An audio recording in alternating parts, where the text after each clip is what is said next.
Meus amores, cheguei, viu, na passarela, linda, bem vestida, produzida e maquiada, cabelo e maquiagem Thaís e Carmo, a roupa, Loja Marine, minhas lindas. É isso, chego naquele jeito para que você não perca, não saia nem do sofá, porque hoje tá mais do que imperdível. Vem ser um ativista animal como eu.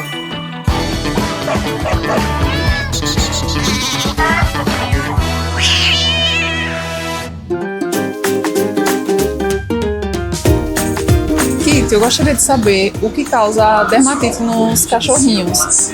Minha princesa, sua pergunta também foi muito importante, então aproveitei que o Dr. Scott estava aqui comigo para que ele possa explicar de forma técnica a questão da dermatite, não é isso, Scott? Então, muito importante e muito difícil. Existem várias causas para dermatite, desde ácaros, fungos, bactérias, algumas viroses podem apresentar lesões de pele também, e também questões inerentes ao organismo do animal, tá? Algumas com causa genética também, certo? Então tem muitas causas de dermatite. A dica sobre a dermatite é que é importantíssimo logo que ela começar a procurar o médico veterinário e principalmente tenta não medicar o animal por conta. Por quê? Porque às vezes se você usa uma medicação, chegar no consultório dificulta a avaliação do médico veterinário e às vezes até afeta no resultado dos exames laboratoriais. Então é fundamental, não medica um cão com dermatite, corre pro veterinário. É isso, então eu espero ter ajudado, meu amor, e manda mais perguntas.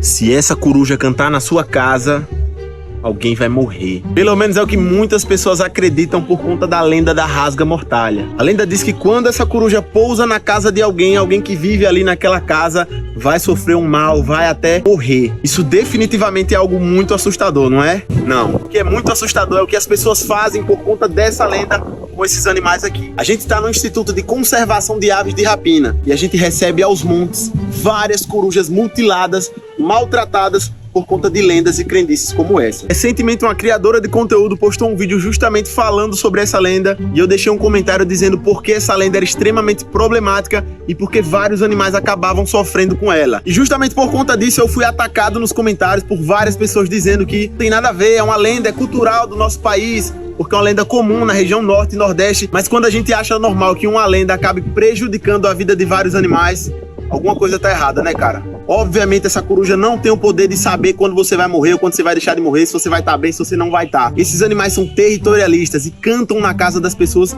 para avisar outras corujas que aquele território ali é dela ou para chamar um parceiro para reproduzir.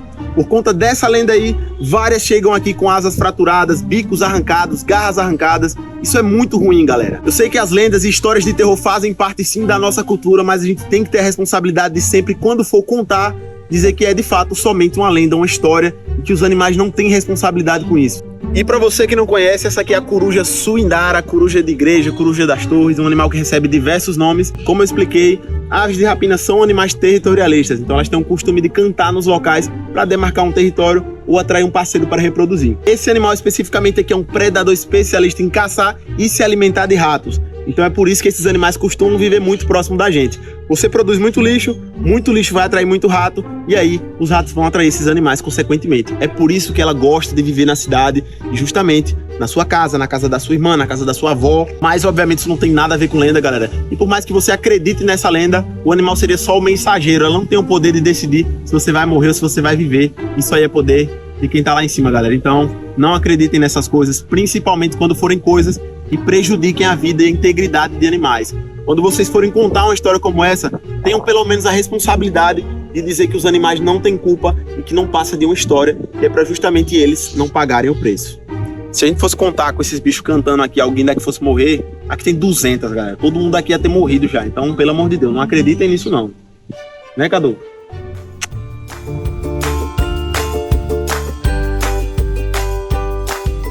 Olá pessoal, vamos falar um pouquinho sobre a hiperplasia mamária, né, que acontece com muita frequência nas gatas. Essa hiperplasia, ela nada mais é do que um aumento de volume das mamas, é um aumento não funcional das mamas, né? A hiperplasia das mamas ocorre, né, de forma fisiológica, na época que ela começa então a desenvolver para a lactação, né? Mas de forma não fisiológica, né? De forma patológica, quando a gente tem problemas ligados, né? À utilização dos progestágenos, daquelas medicações anti-cio, né? Para cortar a gestação, abortivos, que são muito difundidos, infelizmente muito difundidos. Há muitos anos sabe-se que essas medicações têm uma lista muito grande de contraindicações, de efeitos colaterais gravíssimos, né? Como, por exemplo, a piômetra, né? A infecção uterina, como, por exemplo, os cânceres de mama, que são muito graves em gatas, né? E a hiperplasia mamária.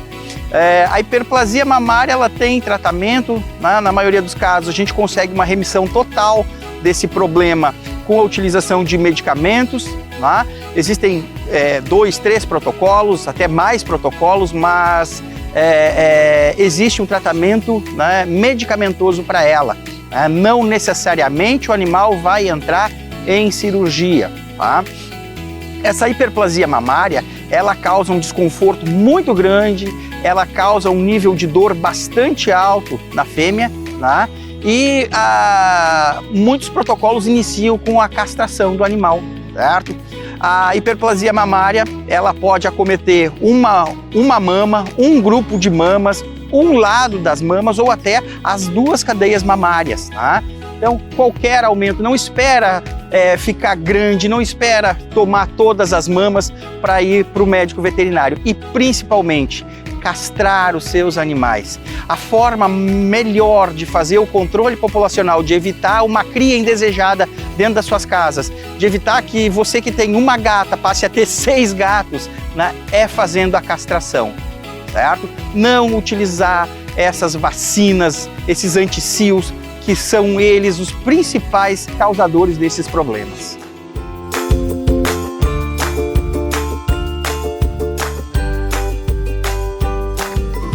Bom dia! Bom dia.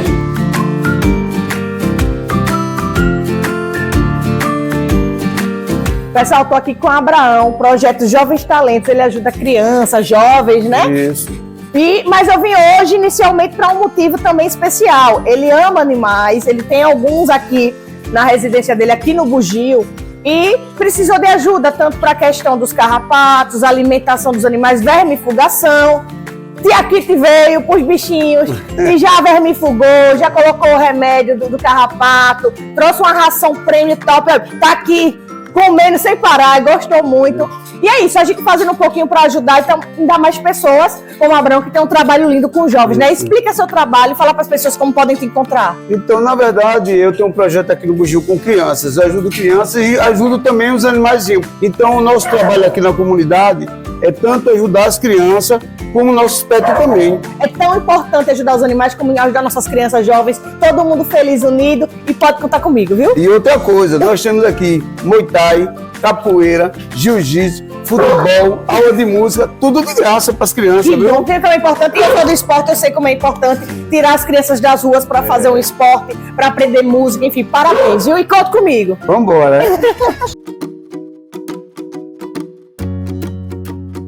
Meus amados, hoje o Papo de Bicho é mais do que especial, principalmente para você que mora em condomínios ou tenho certeza que conhece alguém que mora em condomínios, que se preocupa com os animais que ali estão, que são os ditos comunitários. E também você que é pai, mãe de anjos de 4 patas e mora nesses condomínios. Então, hoje é o dia de tirar todas as suas dúvidas, vamos entender os direitos dos nossos animais. E para isso, chamamos um especialista no tema. A doutora Fábia Oliva vai tirar suas dúvidas agora. Não é isso, minha princesa? Você atua há quanto tempo na área? Então, primeiro, bom dia, boa tarde, boa noite aos nossos telespectadores. Eu quero agradecer a oportunidade de estar aqui no seu programa, que já é um sucesso. Conexão Animal é um dos programas mais assistidos hoje no estado de Sergipe. Então, eu quero agradecer essa oportunidade. É uma honra de estar aqui com você, tratando sobre esse assunto tão delicado e, ao mesmo tempo, tão importante, que são os animais comunitários. Para início, você precisa entender o que é o animal comunitário. Eu sei bem porque eu fui autora da emenda que colocou no Código Estadual de Proteção Animal do Sergipe essa figura.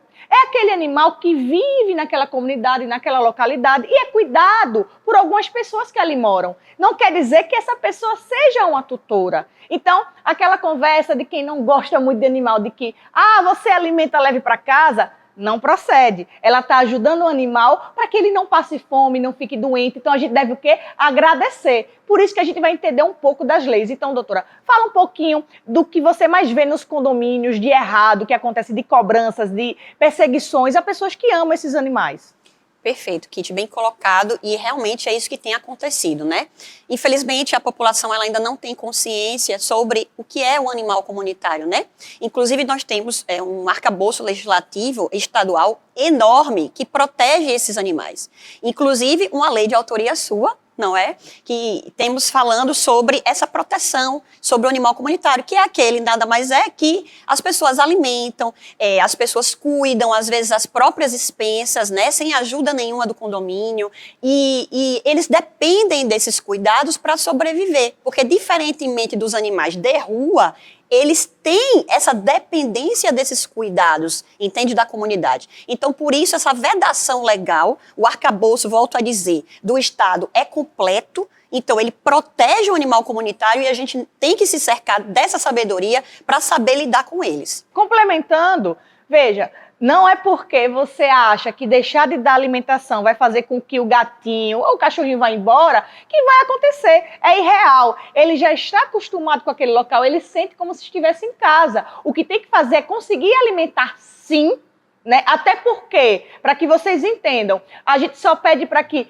ache um local adequado, para que a gente não coloque o animal em risco, nem quem alimenta. Então, não é ideal jogar a comida em qualquer parte do condomínio. Escolhe um local adequado, converse com o síndico, com os moradores, né? Esse animal vai ser bem alimentado, monitorado, identificado, castrado, que é importante. Aí sim, se surgir uma adoção responsável, aí que bom, todo mundo comemora, mas não é proibindo a alimentação e jogando em qualquer local que você vai conseguir resolver a situação. Então a gente vai deixar bem claro hoje como funciona e eu vou aproveitar para que a doutora já diga o que é que diz o decreto de regulamentação do Código Estadual de Proteção Animal do Sergipe. Exatamente. Diz que, inicialmente, que os animais eles devem permanecer no local, o habitat natural, aquilo que eu tinha falado anteriormente. E essa proteção é justamente sobre os animais comunitários. Eles já estão ali, como volto a dizer, há anos, se alimentando, sendo cuidados. Então, a retirada compulsória desses animais é proibido pelo decreto. Então, você tem que permanecer cuidando desses animais e o ideal é que eles permaneçam mesmo no local. E a gente tem, inclusive, feito esse trabalho, né, nos condomínios em Aracaju, também no interior, informando ao síndico, porque muitas vezes é falta de conhecimento mesmo acerca da legislação, e a gente tem feito esse trabalho de conscientização e educação da população dos condomínios, né, acerca dos animais comunitários e também alguns outros que aparecem, né. Essa semana mesmo a gente estava em um dos condomínios nessa capital, que além dos animais, né, comunitários, que são os gatos, geralmente, né, são felinos, né, as comunidades com relação aos animais vêm muito com relação aos felinos, né, mais do que os cachorros. Então, a gente esteve nesse condomínio e oferecemos como sugestão, porque, veja, nem tudo se aplica a todos os condomínios, porque cada condomínio tem a sua realidade específica. Os animais, eles estão acostumados a se alimentar como? De uma forma aleatória ou de uma forma no local só estabelecido, e o ideal que a gente tem conscientizado, principalmente os síndicos e a população e os condôminos, é que determine o local para ser alimentados, que não joguem os alimentos, né, em todas as regiões do condomínio, até porque para os animais eles poderem identificar onde serão alimentados, né, para que ele tenha aquela rotina pré-estabelecida e para que eles não venham a passar fome, não é? Porque muitas vezes você sabe que uma colônia não mistura com a outra, né? Então fica uns animais deslocados e o outro sem, com alimentação e os outros sem. Então a gente tem orientado nesse sentido para que a população e os condomínios junto à administração condominial tenham essa consciência de que a alimentação tem que ser determinada no local certinho para que os animais eles tenham esse hábito e não fiquem alguns sem alimentação, outros sem saber onde está a alimentação. Então, tem sido uma dessas dúvidas, né, acerca dos animais comunitários. E a gente já encaminhando para o final,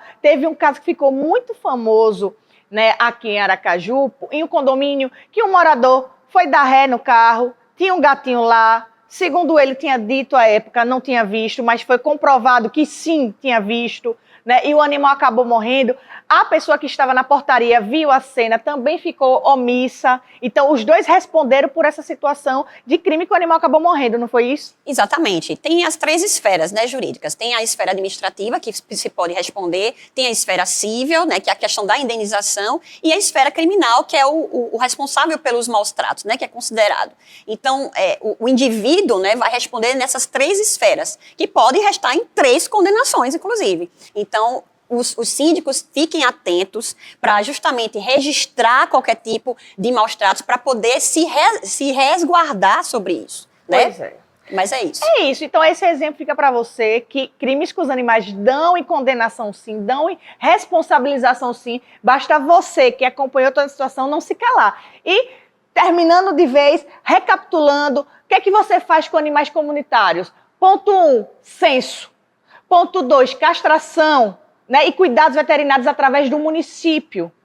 Ponto 3, alimentação é obrigatória sim, tem que deixar acontecer até para ele estar saudável para a cirurgia de castração. Só escolhe entre vocês um local adequado, até para o animal também vai ser bom. Né? Ponto 4, adoção responsável. Se acontecer, ótimo. Nada de colocar em ONG, ONG é para ser ajudada, não levar mais animais ainda mais saudáveis. Né? Então, esse passo a passo, estamos à disposição para ajudá-los. A doutora também fala suas redes, seus contatos, e a gente tem certeza que tudo vai dar certo, né? Vamos aprender a viver em comunidade com os animais também. O Conexão Animal é um programa de sucesso, tenho certeza. E já fica aqui reiterado a querer participar novamente para a gente falar em outros temas também. Estou aqui à disposição da sociedade para tirar qualquer tipo de dúvida, então vou deixar aqui. Minha rede social é o @FabizinhaOlivaDV. Quem não me conhece, então, @FabizinhaDV. E o meu telefone para contato é o 79-9903-1051. 79-9903-1051. Muito obrigada, gente. É isso, vamos salvar vidas e eu tenho certeza que esse quadro foi importantíssimo para você. Um beijo e até o próximo. Ave Maria, meu povo, a gente chegou ao fim. Pois é, a gente nem percebe o tempo passando, mas eu quero agradecer a sua audiência e ficar com aquele sentimento que eu tô e você tá de quero mais. Mas não se aperreie não, porque quinta-feira você me vê no El Bicho, no Balanço Geral Manhã, e próximo domingo eu tenho certeza que você não vai perder pra nada. Esqueça a praia, viu? Antes de 10h30 da manhã você não sai pra nada e só saia de casa depois que a gente finalizar e eu der meu beijo de até mais. Vejo vocês em breve.